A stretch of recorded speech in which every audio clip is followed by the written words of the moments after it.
probably dozens of areas that really need improvement.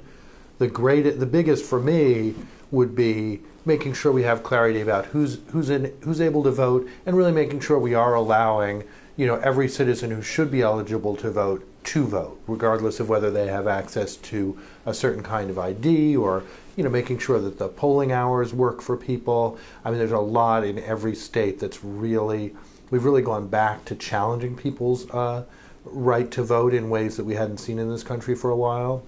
There are people who won't be able to vote. A number of states have enacted requirements that you have a certain kind of identification to vote. That's unnecessary, but states have done that, and they've done it because they know that the people who don't have who don't have a driver's license, for example, are more likely to be minority. They're more likely to be younger. They're more likely to be Democratic voters. So it's done with a real reason.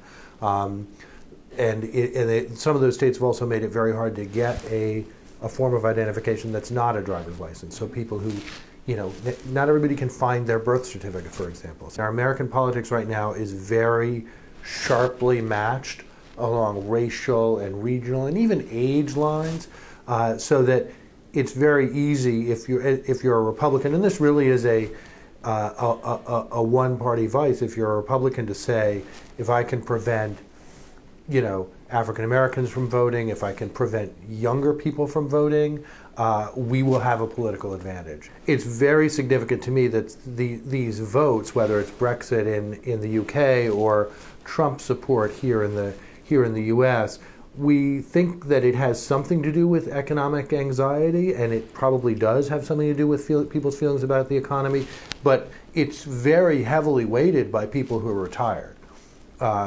supporting Brexit or supporting Trump. If you took retirees out of the system, if you counted the votes only of people under 65, Brexit would have failed massively, and Trump would have very, very little support. Often an initiative it just becomes a vote on the favorability of the government rather than the actual policy question. I think that's what you saw in Colombia, for example.